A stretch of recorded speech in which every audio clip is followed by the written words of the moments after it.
Hi, my name is Michael, and I'm going to be talking about episode 11 of Twin Peaks: The Return. And it was amazing. It was incredible. I think there was a lot less little bits of filler and kind of boring bits that were sort of sprinkled into other episodes. The story is really ramping up. I said in the comments to another video about this I did that the past couple of episodes have felt like the end of the second season, where, after the sort of middle part and after Josie died, they sort of like ramp up the action and it keeps building and building and building with every episode. And that really is what it feels like. It begins with an amazing sequence where Shelley's daughter, Amanda Seyfried's character, is hysterical and calls her mother from work, who goes racing over from work in the middle of the day, in the middle of a busy shift, and confronts her daughter and says, "What the heck's going on? What's happening? Why did you call me?" And Amanda Seyfried's character, this crazy person, grabs her mother's keys, steals her car essentially. Shelley leaps onto the hood of the car ridiculously and is actually dragged for a while and thrown from the car by Amanda Seyfried's character. That was a horrible thing to do. I can't sympathize with Seyfried very much here because it was despicable to do that to her own mother, but her mother was very conciliatory about it later. Apparently, Seyfried was driving to her boyfriend's lovers, or I mean, her husband, the scumbag guy we knew before, is a drug dealer and doesn't have a job, or a drug user and doesn't have a job. He doesn't have any kind of job at all, even a criminal one. And apparently, he's cheating on Amanda Seyfried with some floozy somewhere, and she goes to his house with a gun to confront. She goes to the girlfriend's house with a gun to confront him and shoots a hole in the apartment door. She's totally off the wall, but her mother is actually pretty okay with this. She's pretty comfortable, and I think I know why. It's because Shelley is terminally interested in dangerous men. She's not just dating scary, dangerous criminals as an accident. She did it with Leo and she knew it. She wasn't lost or trapped in this situation. She knew that this guy was scary and dangerous and she went for him anyway. And then she went for Bobby, who was also a scary, dangerous drug dealer. And we know now that they were married. She's referred to as Shelley Briggs. So they were married at some point, maybe still are. But they were either divorced or separated or something, because immediately after this touching moment where the family reunites, they talk to Amanda Seyfried and say, "What was going on? What's happening? I could have arrested you. I could have arrested a whole bunch of people. I could have arrested your husband all these many months, hoping things would work out between you two." And they're pretty calm and comfortable and relaxed, considering their daughter is hanging around with this criminal and she almost killed him and maybe went to jail, and God knows what would have happened. And Shelley, after marrying Bobby, has at some point separated from him and is no longer seeing him. So they're apart at the moment, even though she still has the surname Briggs. And she is off dating the creepy criminal guy who is screwing around with Richard Horn. So she is currently dating a drug dealing criminal, just as she was back in the original show. And she just seems terminally, fatally attracted to these kinds of people. She's just obsessed with them. She's really turned on by them. And presumably, her daughter is as well, which is why she's with this disgusting criminal, and she lies and says that he wasn't hitting her. There's a lot of psychology going on with battered women, with battered spouses here that could be at play. But, Amanda Seyfried's character also seems like a little bit of an explosive fire that gasoline just keeps getting poured onto, a little like Bobby was back in the original. They're really similar in some ways to each other. She has that rage-fueled spark that just kind of explodes, out of nowhere, and she can just go crazy from it. It's absolutely amazing. Bobby was able to overcome that, but she can't find that little piece. Bobby's father, Major Briggs, introduced him, just mentioned to him the idea of the White Lodge, and Bobby was so moved by that really helped him move away from the violent criminal life he was living into something good and pure. But Amanda Seyfried's character in the modern Twin Peaks doesn't have that. It's just sort of a dark, gritty, grim, unpleasant world. After this sequence of Amanda Seyfried and Shelley and Bobby, sitting in the diner talking about what happened, and the shooting that Amanda Seyfried almost, well, I guess she did shoot a door at least. But she didn't actually kill her husband, thankfully. There is a gunshot that rings out somewhere outside in the rainy night, and Bobby goes out to investigate it, even though he's off duty. And there was something that David Lynch said in the documentary about Wild at Heart, where he said the feeling that the world was gradually coming loose, that it was going off its hinges, and chaos was taking over. And that kind of feels like what's going on in Twin Peaks. It's a darker, grimmer, more unpleasant, gritty, sort of evil Twin Peaks, where there's just sort of wildness and chaos, ultimately symbolized by car accidents to David Lynch. And he rushes out into traffic. This situation where the normal, everyday person, the Mr. Walker, I think it was called, with Goofy, could transform into Mr. Wheeler, this evil guy. The things are, it's a catalyst, cars and driving and traffic, to making a normal person into a violent, angry, crazy person that we saw in Wild at Heart and Lost Highway and Blue Velvet. And, we see Bobby run out into traffic where these gunshots went off and could have killed someone, could have killed some kids. And apparently a little kid had found his father's gun and shot it off just into the night out of a car window. And we get this wife, again, this is like the fourth or fifth wife we've had in this series, that is just screaming with hysterical anger at their husband while they just sort of sit there dumbly not doing anything. That happens a lot in this series for some reason or another. I don't quite know why that is. But that's a real theme going on, of wives screaming hysterically at their husbands about something. But anyway, he goes out and figures out what's happening, and there's this incredibly loud car honking that's going on that goes on too long. It goes on and on and on for several minutes. And eventually Bobby goes in to figure it out, and he's just accosted by this screaming, angry woman. And apparently this woman's daughter in the car is violently ill and vomiting for no reason. It's never explained. It just seemed to sort of like a tonal work at this moment to show the illness and sickness and darkness of society in a way. And it was amazing. It was a great moment. It was funny and creepy at the same time, just like Frank Booth was funny because of how ridiculous and over the top he was, but also creepy and scary. Lynch is brilliant at mixing those two emotions, just sort of ludicrous absurdity and frightening, kind of unsettling humor, I guess, all into one go. And it's actually pretty amazing. So after that incredibly explosive and amazing opening, we get this next sequence with Hawk and Sheriff Truman sitting around looking at a map, which, as far as I know, was never referenced before. Maybe in the book, which I haven't read, but is never referenced in the show that I've ever seen. The famous map drawn on the chalkboard was referenced, but this was a physical, literal leather map that Hawk was looking at, and he said it behaves sort of like an anomalous artifact because it actually changes to reflect the reality of the world. This looks like something the SCP organization should lock up, but apparently Hawk has this, and he's just hanging around looking at this thing. And he looks at a symbol of fire on the map, which is supposedly where they're going. This fairly pleasant place that Bobby described about the bunny rabbits in the previous episode. And apparently there's a symbol of fire that he calls it. Truman thinks it's a campfire, but Hawk says it's, very interestingly, a symbol of fire, like modern-day electricity.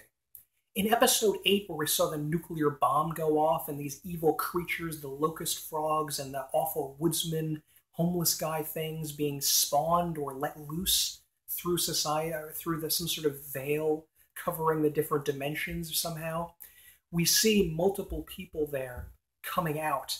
And we see this frog creature coming into the world and parasitizing on some woman. And could it be that somehow humanity's life and activities and society and our beliefs and feelings and actions affect the very cerebrally oriented mind dreamscape-esque world of the lodges? Like, things that we do can transform the lodges from good to evil, or from evil to worse. Could we have made the Black Lodge? Could we have allowed people out of the Black Lodge for some degree? Obviously, they came out even before nuclear weapons, but maybe that's created something in society, this atomic blast that sort of allowed these creatures into the world. Because fire, we've seen, is typically a fairly negative thing in a lot of the Twin Peaks world. It's this frightening thing that the log lady mentions.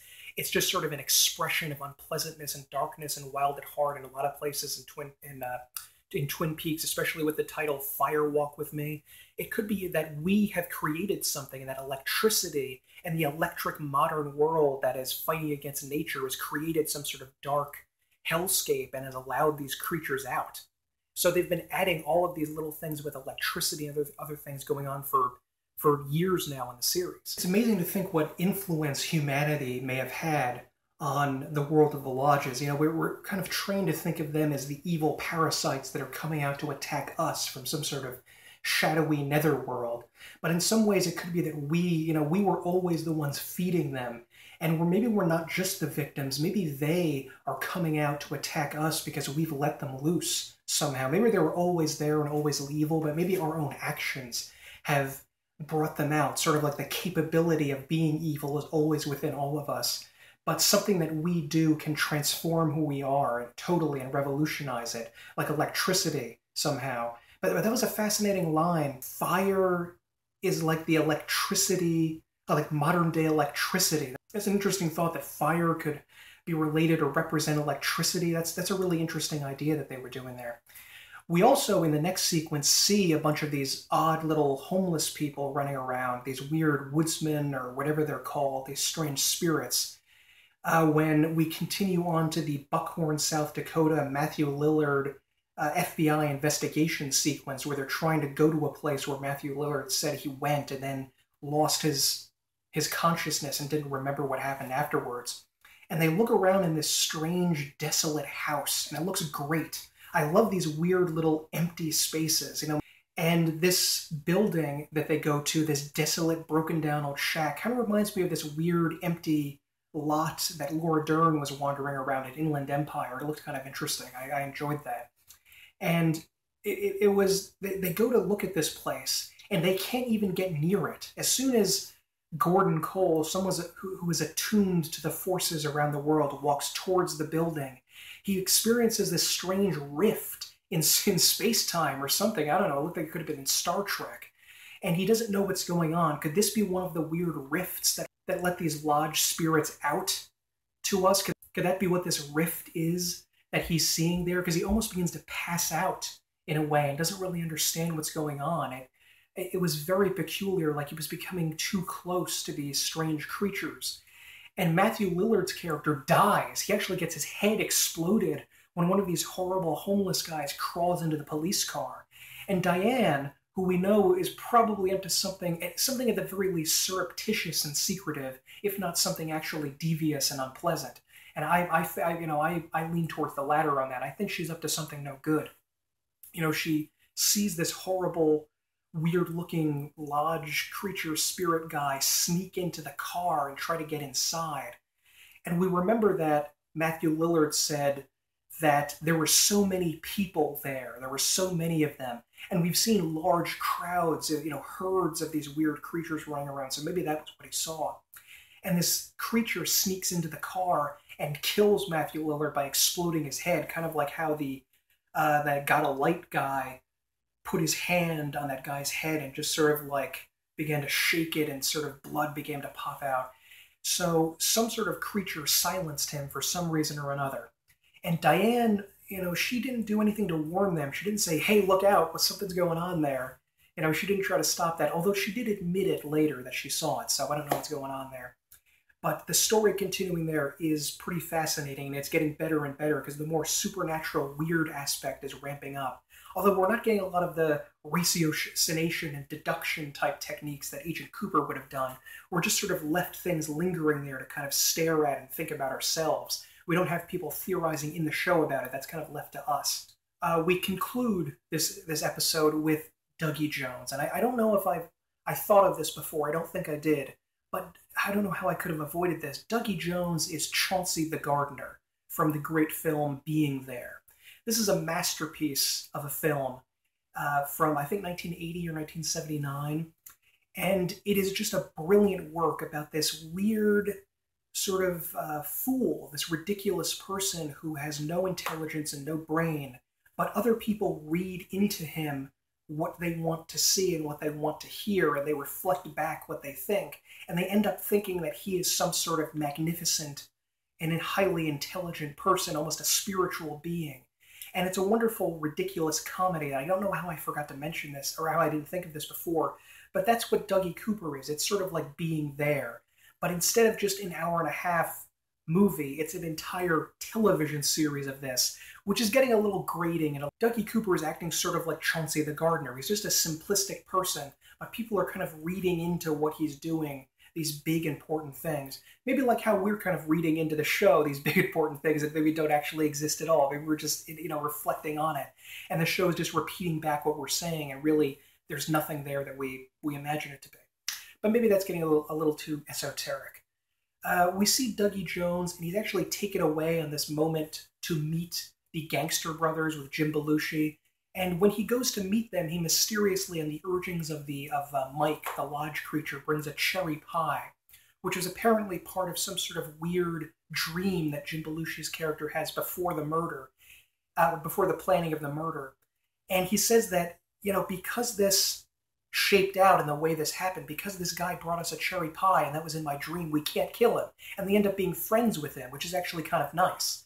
And apparently these guys, though they are gangsters, are not actually directly involved in any evil activity directed against Dougie and are actually kind of a friend to him. And maybe they can help him out in some way in resisting Bob and Evil Coop and that group of gangsters, which may be a different world of gangsters somehow. But the moment there is pretty nice. It's kind of funny, but it's difficult to watch this Chauncey the Gardener routine, the shtick go on again and again and again through so many episodes. And we're not going to get, if Agent Cooper comes back, and he may not, we're not going to get much of him. Maybe a couple of episodes at the end, and I can't imagine what he'd be doing, because there's at least one episode where he has to go back to Twin Peaks and, do something, kind of hang around there and get his sea legs back about what's going on. But maybe the entire time we'll just spend there in Las Vegas. We don't really know. But the ending was kind of funny. It was kind of interesting. But after, once they went back to the Dougie Jones stuff, honestly, I began to lose interest in the series a little, in the episode a little bit, and I sort of was a bit weary of what was going on, and just kind of said, "Oh, I know what's going on. I know what's going to happen. There's not going to be something peculiar that's going to happen where it's Dougie is actually going to die. Of course he's not. He's just this demented person that's being led around by others. He has no agency. Nothing can really happen. He's just this sort of empty shell that other characters are sort of using and living their life around." But anyway, the episode mostly was fantastic. I loved it. The sequences with him are tolerable. They're okay. But the rest of the sequence with Shelley and Bobby and finding out that Shelley's dating this criminal and the weird stuff going on with the FBI investigation was fantastic. And they've actually found Ruth Davenport's body minus a head. Why do these guys keep taking the head? Is there some sort of meaning to that? I don't know. They destroy heads and brains and take the heads of people. I'm not quite sure why they're doing that. They have not found Major Briggs' head, though, which is very important. So anyway, I thought it was a fantastic episode that really began to drag and become weary for me anyway at the end with the Dougie stuff. I just want it to be over. But the rest of it was great. And it did not conclude with any big musical score. It was just this piano music playing in the background. It was very nice, and Dougie was listening to it and kind of coming back, and like the coffee, he ate cherry pie, and he was maybe kind of sort of coming back to reality. But anyway, I'm going to leave some videos here of me reacting to other episodes about Twin Peaks. My name has been Michael. Please subscribe to this channel if you're not already subscribed. I'm going to be making these videos reacting to the new series episodes every week when they come out on Monday. And please like this video if you liked it, and have a good day.